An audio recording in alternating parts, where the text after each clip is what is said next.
বিসমিল্লাহির রহমানির রহিম। আসসালামু আলাইকুম ওয়া রাহমাতুল্লাহি ওয়া বারাকাতুহু। নিশ্চিত সাফল্যের পথে এই লক্ষণগুলো আল্লাহর স্পষ্ট ইশারা। প্রিয় ভাই বোন বন্ধুগণ, মানুষ জীবনে সাফল্য চায়। কেউ দুনিয়ায় প্রতিষ্ঠা চায়, কেউ চায় অন্তরের শান্তি, কেউ চায় আখিরাতের নাজাত। কিন্তু প্রকৃত মুমিন জানে সত্যিকারের সাফল্য তখনই যখন আল্লাহ তাআলা সন্তুষ্ট হন। আর যখন আল্লাহ কাউকে সাফল্যের পথে নিতে চান, তখন তিনি তার জীবনে কিছু স্পষ্ট লক্ষণ রেখে দেন। এগুলো কেবল কাকতালীয় ঘটনা নয়, এগুলো আল্লাহর পক্ষ থেকে ইশারা, দিক নির্দেশনা এবং রহমতের আলামত। এই ভিডিওতে আজ আমরা আলোচনা করব কোন লক্ষণগুলো বুঝিয়ে দেয় যে আপনি নিশ্চিত সাফল্যের পথে আছেন এবং এগুলো কিভাবে আল্লাহর স্পষ্ট ইশারা। ১. অন্তরে পরিবর্তনের তীব্র আকাঙ্ক্ষা জাগা।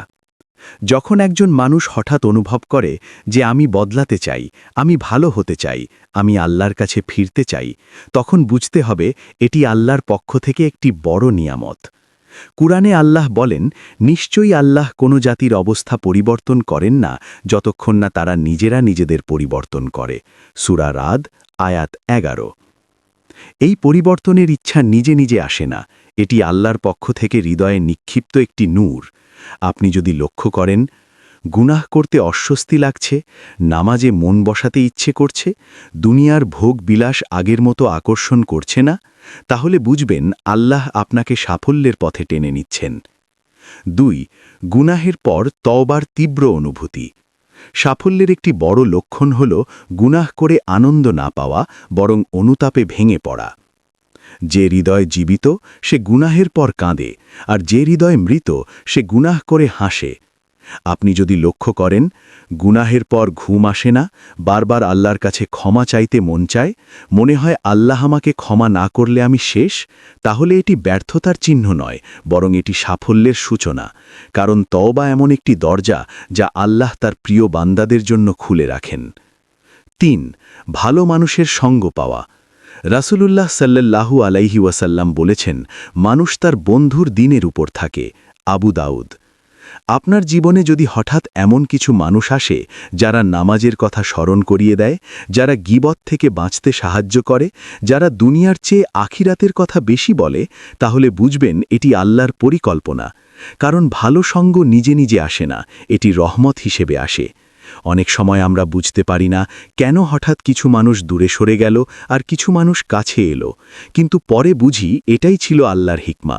তিনি আপনাকে সাফল্যের পরিবেশ তৈরি করে দিচ্ছেন। ৪. কষ্টের মধ্যেও ঈমান অটুট থাকা। একটি বড় ইশারা হল পরীক্ষা আসছে কিন্তু আপনি ভেঙে পড়ছেন না।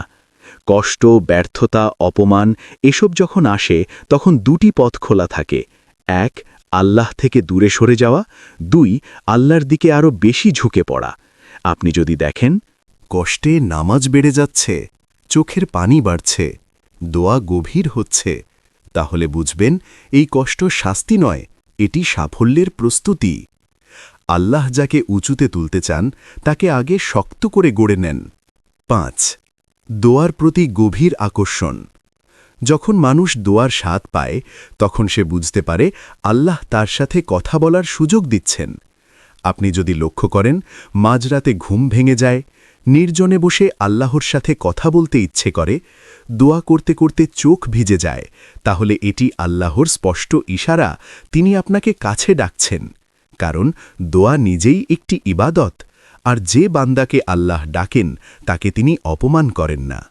৬. ছোট আমলকে গুরুত্ব দেওয়া। সাফল্যের পথে থাকা মানুষ বড় বড় কাজ দিয়ে শুরু করে না, বরং ছোট ছোট আমল নিয়মিত করে। নিয়মিত ৫ ওয়াক্ত নামাজ, প্রতিদিন কিছু কুরআন তিলাওয়াত, ছোট হলেও সদকা করা, মানুষের সাথে ভালো আচরণ। রাসূল সাল্লাল্লাহু আলাইহি ওয়াসাল্লাম বলেছেন, আল্লাহর কাছে সবচেয়ে প্রিয় আমল হল যা নিয়মিত করা হয়, যদিও তা অল্প হয়। আপনি যদি ধারাবাহিকতার স্বাদ পান, বুঝবেন আপনি সঠিক পথে। ৭. অহংকার কমে যাওয়া। একটি বড় আলামত হল নিজেকে বড় মনে না হওয়া। যখন মানুষ ভাবে আমি কিছুই না, সবই আল্লাহর দয়া, তখন আল্লাহ তাকে উঁচু করেন। যদি আপনি লক্ষ্য করেন প্রশংসায় অস্বস্তি লাগে, নিজের গুনাহ বেশি মনে পড়ে, অন্যের ভালো কাজ দেখে অনুপ্রাণিত হন, তাহলে এটি অন্তরের পরিশুদ্ধতার লক্ষণ। অহংকার পতনের কারণ আর বিনয় সাফল্যের সিঁড়ি। ৮. হারাম থেকে দূরে থাকার চেষ্টা। সাফল্যের পথে থাকা মানুষ জানে হারাম দিয়ে কখনো বরকত আসে না। আপনি যদি দেখেন সন্দেহজনক আয় থেকে দূরে থাকার চেষ্টা করছেন, চোখ ও জিহ্বার নিয়ন্ত্রণ করতে চাচ্ছেন, হারাম সম্পর্ক থেকে বের হয়ে আসছেন, তাহলে এটি আল্লাহর সাহায্য ছাড়া সম্ভব নয়। কারণ নফস সব সময় টানে নিচের দিকে, আর আল্লাহ যাকে ধরেন তাকে ওপরে তোলেন। ৯. কুরআনের সাথে সম্পর্ক গভীর হওয়া। যখন কুরআনের আয়াত শুধু শব্দ নয় বরং জীবনের নির্দেশনা হয়ে যায়, তখন বুঝবেন আপনি আল্লাহর বিশেষ নজরে আছেন। আয়াত পড়লে মনে হয় এটি আমার জন্য। কুরআন ছাড়া দিন অসম্পূর্ণ লাগে। কোনো সমস্যায় পড়লে আয়াত মনে পড়ে। এটি শুধু জ্ঞান নয়, এটি হিদায়াত। ১০. অন্তরে অজানা প্রশান্তি অনুভব করা। সবচেয়ে বড় লক্ষণ হল ভিতরে এক ধরনের শান্তি থাকা, যদিও বাইরে ঝড়। আল্লাহ বলেন, নিশ্চয়ই আল্লাহর স্মরণেই হৃদয়সমূহ প্রশান্তি লাভ করে। আয়াত। আপনি যদি দেখেন ভবিষ্যৎ নিয়ে ভয় কমে গেছে, রিজিক নিয়ে অতিরিক্ত দুশ্চিন্তা নেই, আল্লাহর উপর ভরসা বেড়েছে, তাহলে বুঝবেন আপনি সাফল্যের পথে। ১১. দুনিয়ার সাফল্য দেরিতে আসলেও হতাশ না হওয়া। কখনো কখনো আল্লাহ দেরি করেন, কিন্তু অস্বীকার করেন না। আপনি যদি দেখেন চেষ্টা করছেন, ফল দেরিতে আসছে, কিন্তু তবুও হাল ছাড়ছেন না, আল্লাহুল হিকমতে বিশ্বাস রাখছেন, তাহলে বুঝবেন এটি ঈমানের পরিপক্কতা। সত্যিকারের সাফল্য হল পথে স্থির থাকা। ১২. অন্যের উপকারে আনন্দ পাওয়া। যখন আপনি অন্যকে সাহায্য করে সুখ পান, তখন বুঝবেন আপনার হৃদয় প্রসারিত হয়েছে। কারো দুঃখ শুনে কষ্ট লাগে, কাউকে হাসাতে ভালো লাগে, নিঃস্বার্থভাবে সাহায্য করতে ইচ্ছে করে।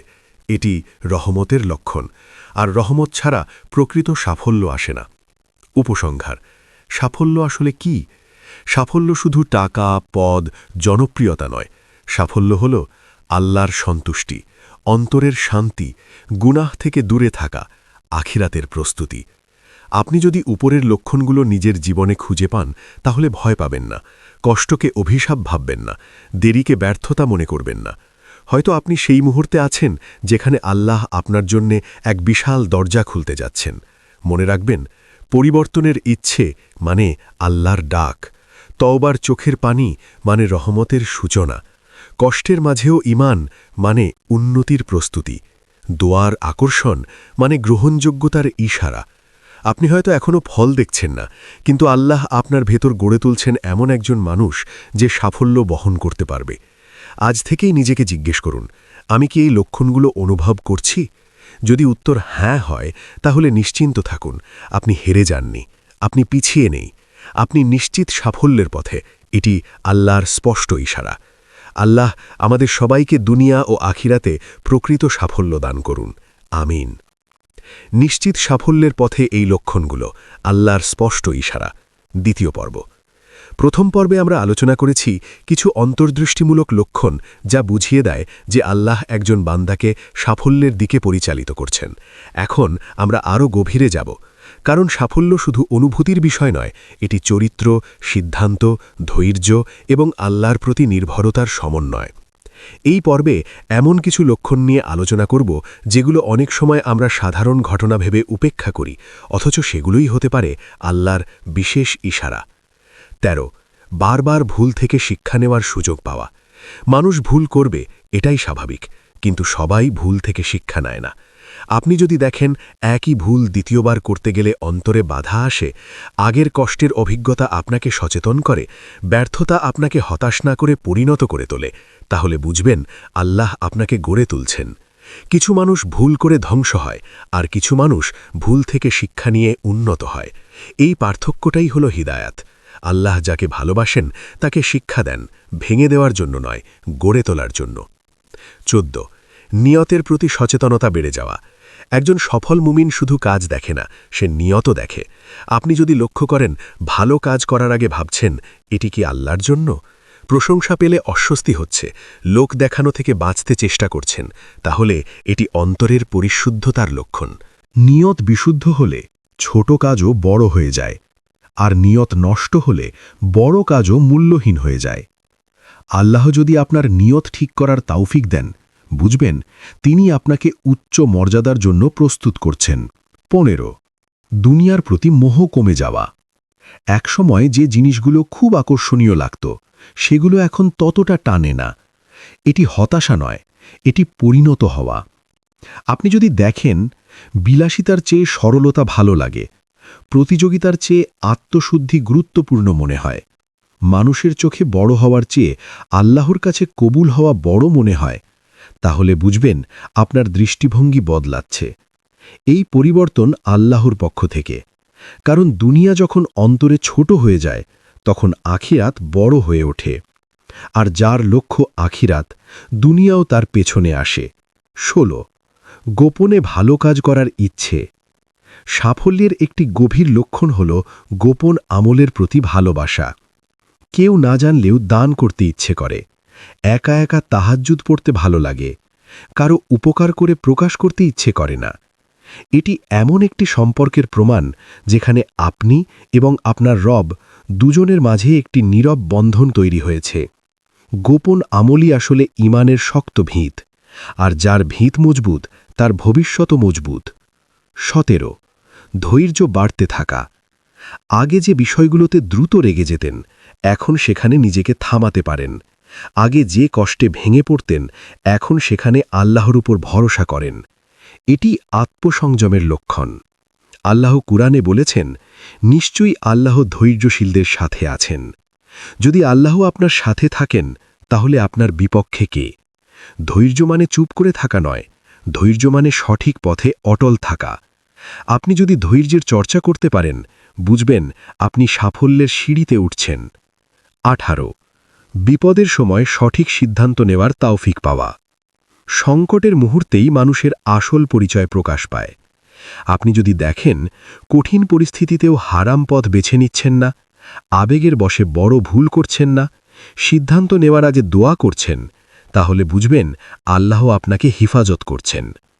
অনেক সময় আমরা বুঝতে পারি না কেন একটি ভুল সিদ্ধান্ত থেকে বেঁচে গেলাম, কেন একটি ক্ষতিকর সম্পর্ক ভেঙে গেল, কেন একটি সন্দেহজনক সুযোগ হাতছাড়া হলো।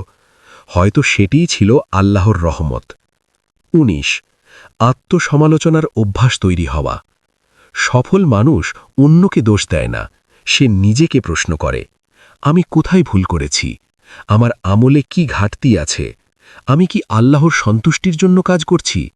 এই প্রশ্নগুলো যদি আপনার ভেতরে জাগে, বুঝবেন আপনার হৃদয় জাগ্রত। আত্মসমালোচনা মানে নিজেকে ছোট করা নয়, বরং নিজেকে উন্নত করার দরজা খুলে দেওয়া। 20 আল্লাহর পরিকল্পনার উপর পূর্ণ ভরসা তৈরি হওয়া। সবচেয়ে বড় ইশারা হল আপনি ধীরে ধীরে আল্লাহর পরিকল্পনায় সন্তুষ্ট হয়ে যাচ্ছেন। যা পাননি তা নিয়ে অতিরিক্ত হাহাকার নেই, যা হারিয়েছেন তা নিয়ে অভিযোগ নেই, যা পেয়েছেন তা নিয়ে কৃতজ্ঞতা আছে। এটি তাওয়াক্কুল। তাওয়াক্কুল মানে হাত গুটিয়ে বসে থাকা নয়, চেষ্টা করা, কিন্তু ফল আল্লাহর হাতে ছেড়ে দেওয়া। যখন এই মানসিকতা আসে, তখন মানুষ অজান্তেই এক উচ্চ স্তরে পৌঁছে যায়। 21 পরীক্ষাকে সুযোগ হিসাবে দেখা। আগে হয়তো ভাবতেন, কেন আমার সাথে এমন হলো? এখন ভাবেন, এখান থেকে আমি কি শিখব? এই পরিবর্তনই হলো পরিপক্ক ঈমান। কষ্ট যখন আপনাকে আল্লাহর দিকে ঠেলে দেয়, তখন সেটি শাস্তি নয়, সেটি নিয়ামত। কারণ এই কষ্টই আপনাকে এমন জায়গায় নিয়ে যাবে যেখানে আপনি আগে কখনো ছিলেন না। 22 আল্লাহর সাথে একান্ত সম্পর্ক গড়ে ওঠা। সবচেয়ে গোপন কিন্তু সবচেয়ে শক্তিশালী লক্ষণ হল আপনার এবং আল্লাহর মাঝে একটি ব্যক্তিগত সম্পর্ক তৈরি হওয়া। আপনি তার সাথে কথা বলেন, নিজের কষ্ট খুলে বলেন, নিজের ভয়, স্বপ্ন, আশা সব কিছু তার কাছে প্রকাশ করেন। এই সম্পর্কই হল প্রকৃত সাফল্যের ভিত্তি। কারণ মানুষ যদি আপনাকে ছেড়ে দেয়, তবুও আল্লাহ থাকেন, কিন্তু আল্লাহ যদি দূরে সরে যান, তাহলে পুরো দুনিয়া পাশে থাকলেও আপনি একা। প্রিয় বন্ধু, আপনি হয়তো পথের শেষ প্রান্তে। অনেক সময় আমরা ভাবি যে আমি তো এখনো সফল হইনি, কিন্তু সাফল্য সবসময় ফল নয়, সাফল্য হলো পথ। আপনি যদি বদলাতে চান, তওবা করতে পারেন, ধৈর্য ধরেন, আল্লাহর উপর ভরসা রাখেন, গোপনে ভালো কাজ করেন, তাহলে আপনি ইতোমধ্যেই সফলতার পথে। মনে রাখবেন, আল্লাহ কাউকে হঠাৎ করে উঁচুতে তোলেন না। তিনি ধীরে ধীরে প্রস্তুত করেন, চরিত্র গড়েন, হৃদয় পরিশুদ্ধ করেন, তারপর এমন একটি দরজা খুলে দেন যা আপনি কল্পনাও করেননি। হয়তো আপনি সেই প্রস্তুতির পর্যায়ে আছেন। ভেঙে পড়বেন না, হতাশ হবেন না। আপনার ভেতরের এই পরিবর্তনগুলোই আল্লাহর স্পষ্ট ইশারা আপনি নিশ্চিত সাফল্যের পথে আছেন। আল্লাহ আমাদের সবাইকে দুনিয়া ও আখিরাতে কামিয়াবি দান করুন। আমিন, ইয়া রাব্বাল আলামিন। এই পর্যন্ত ভিডিওটি দেখার জন্য আপনাকে অসংখ্য ধন্যবাদ। ভালো লাগলে লাইক, শেয়ার এবং ফলো দিয়ে উৎসাহিত করবেন এবং সাবস্ক্রাইব করে পাশে থাকবেন, যাতে এই ধরনের ভিডিও আপনাদের কাছে পৌঁছে দিতে পারি এবং এই রকম ভিডিও দেখে আমাদের অন্তরাত্মাকে পরিশুদ্ধ করতে পারি। আসসালামু আলাইকুম ওয়া রাহমাতুল্লাহি ওয়া বারাকাতুহু।